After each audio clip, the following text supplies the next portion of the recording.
আসসালামু আলাইকুম বন্ধুরা। একদিন এক বৃদ্ধা মহিলা নবী সাল্লাল্লাহু আলাইহি ওয়াসাল্লামের দরবারে হাজির হয়ে বললেন, হে নবী সাল্লাল্লাহু আলাইহি ওয়াসাল্লাম, আমার জন্য দোয়া করুন যেন আল্লাহ আমাকে জান্নাতে প্রবেশ করান। তখন নবী সাল্লাল্লাহু আলাইহি ওয়াসাল্লাম মুচকি হেসে বললেন, হে মা, কোনো বৃদ্ধ ব্যক্তি জান্নাতে প্রবেশ করবে না।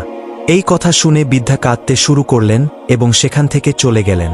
কিয়ামতের দিন যখন সকল মানুষের হিসাব নিকাশ চূড়ান্ত করা হবে, তখন সেখানে দাঁড়িয়ে থাকা প্রতিটি ব্যক্তি তার গন্তব্য জানতে পারবে, কাকে কোথায় যেতে হবে। এখন এখানে তিন ধরনের মানুষ থাকবে: জান্নাতের অধিবাসী, জাহান্নামের অধিবাসী এবং আরাফের অধিবাসী, যারা এই দুইয়ের মাঝখানে একটি উঁচু স্থানে দাঁড়িয়ে আছে।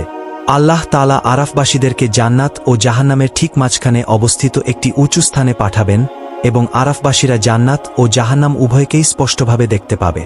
আরাফের লোকেরা তাদের গন্তব্যে পৌঁছে যাবে, কিন্তু এখন জান্নাত ও জাহান্নামের লোকদের তাদের গন্তব্যে পৌঁছানোর জন্য একটি সেতু পার হতে হবে।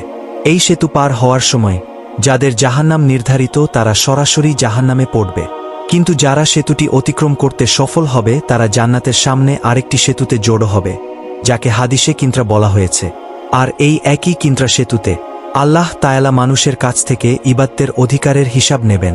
অর্থাৎ যদি কেউ এই পৃথিবীতে অন্য কারো উপর অত্যাচার করে থাকে, তাহলে আল্লাহ তাআলা এই কিন্ত্রার সেতুতেই তার প্রতিশোধ নেবেন। যার পদ্ধতি হবে এই যে, হয় যার অধিকার লঙ্ঘিত হয়েছে সে অন্য ব্যক্তিকে ক্ষমা করবে, অথবা আল্লাহ তাআলা সেই অধিকার নিজের দিকে নিয়ে যাবেন। হুকুকুল ইবাদের হিসাব করার পর জান্নাতের সেই সকল মানুষের হৃদয়ে একে অপরের প্রতি পবিত্র হয়ে উঠবে।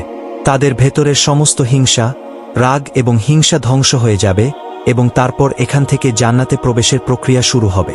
প্রথমে নবী মুহাম্মদ সাল্লাল্লাহু আলাইহি ওয়াসাল্লাম জান্নাতের শীর্ষে এবং বড় দরজার সামনে দাঁড়াবেন, যা হবে সর্বোচ্চ মর্যাদার জান্নাতের দরজা, এবং তারপর নবী মুহাম্মদ সাল্লাল্লাহু আলাইহি ওয়াসাল্লাম সেই দরজায় কড়া নাড়বেন এবং ভেতর থেকে একজন ফেরেশতার আওয়াজ আসবে।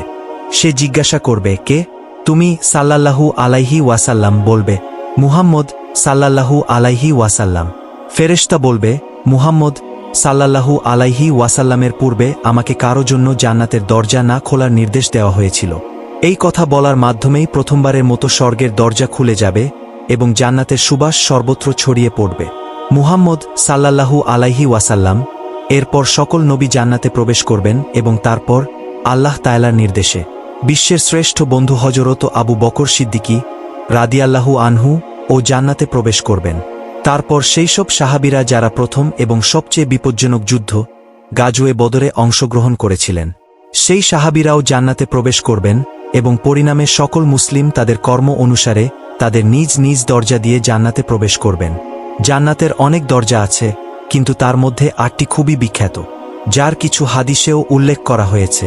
যে দরজা দিয়ে রোজাদাররা জান্নাতে প্রবেশ করবে, জান্নাতে প্রবেশের পর প্রতিটি ব্যক্তি তার নিজস্ব শ্রেণীতে যাবে।